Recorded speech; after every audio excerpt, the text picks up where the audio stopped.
We begin with a warning. This next story includes disturbing details. The sexual assault trial of Canadian musician Jacob Hoggard will continue today with more testimony from one of his two accusers.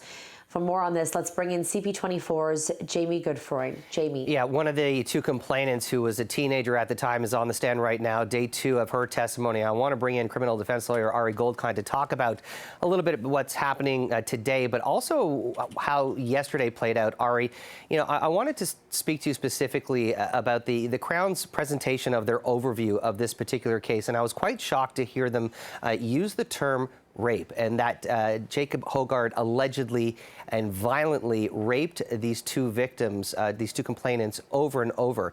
Is this something normal that you hear in Canadian courts using that kind of language? It is not a normal or usual word anymore, rape, used in a Canadian court. Now, I actually think it should be in certain circumstances. About 40 years ago, Bill C-127, the word rape was taken out of the criminal code, replaced with sexual assault, for a whole series of policy reasons we don't have time to get into.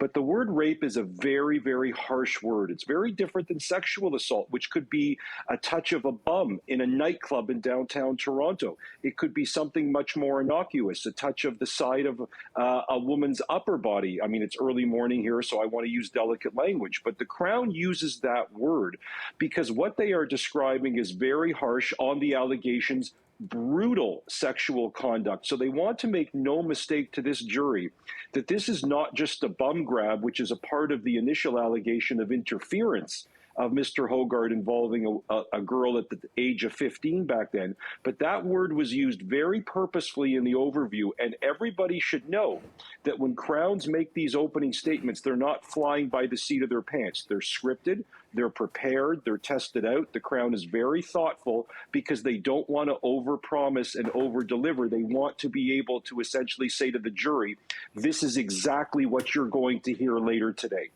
But before yesterday's testimony ended, the prosecution spent a lot of time with the first complainant, really detailing the chain of events from how she was 10 years old as a huge fan of the band. By the time she was 13, her and her parents met the band at a show and eventually befriended Jacob Hoggard and the band. And that went on to lead to invitations to other shows and eventually led on to a series of romantic and sexual text messages in nature. Even the complainant said yesterday that Jacob Hoggard allegedly sent a video of himself performing a sex act on himself to the complainant, who at the time was 15 years old. Talk a little bit about the strategy here that you feel the prosecution is doing by talking about these chain of events and these trove of text messages that were exchanged between the two. Yes, these were Snapchat messages, and for people younger than myself who use that, the idea is that they're deleted after a period of time. That's the whole idea of Snapchat, or Snap as it's called. There were screenshots taken by this young woman. That's how they're preserved. However, the strategy yesterday I thought was a really interesting one by the Crown, and it certainly makes it a much harder case for Mr. Hoggard to defend. That being said, his defense has not even started. Cross-examination has not started. And remember, one of the women, the second woman that we'll hear from, planned to have sex with Mr. Hoggard on the day in question. The question is, how wrong or how off the rails did that sex go on the allegations? But the Crown's strategy, from the overview of using the rape word and then bringing forward, before the two women testified, an expert, a qualified expert admitted by the judge, to essentially say, look, women respond differently. People respond differently. There's no set way that a trauma victim will respond, whether they went there to have sex and something went wrong, how long it took to go to the doctor. In our case today, 1 week. In the second complainant's case, it took 2 weeks to go to the doctor. That expert ties the hands of the defense when the defense would traditionally show, look, nothing they did supports this. And now you have it starting with the younger woman to show some kind of grooming. She's 15, she's 13, she's messaging a person twice her age. That may say to the jury, leaving aside these sexual events, there's something odious about these kind of videos and text messages with a girl he knows is 15 and is waiting till she's 16. That being said, his defense will have their turn.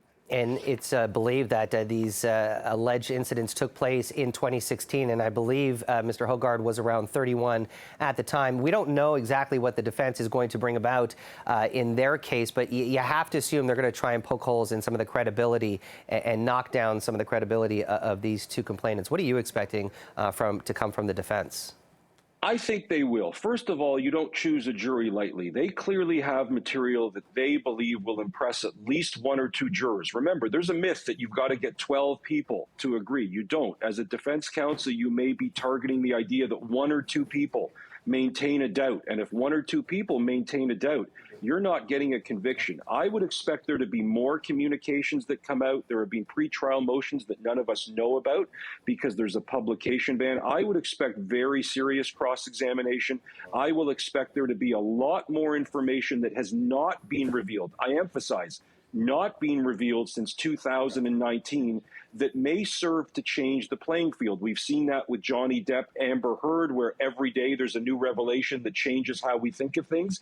The defense has not had their turn, not even one cross-examination yet. By the end of today, if the defense cross-examines, we'll have a much greater insight as to A, what the defense is, which is obviously going to be consensual, let's not pretend otherwise, but B, why they may have thought a jury is a better bet than a judge-alone trial, which in all jury trials is an interesting question that, trust me, is a struggle for all counsel to deal with. All right, Goldkind, we appreciate your time and perspective. I'm sure we're going to talk a lot more about this case. We appreciate your time. Thank you. Thank you. And Jackie, it's also important to point out that in an agreed statement of facts, that Jacob Hoggard said that there was consensual sexual relations between the complainants. He's denied the allegations against them, and he's facing 2 counts of sexual assault causing bodily harm and 1 count of sexual interference. And that specific charge refers to the sexual touching of someone under the age of 16.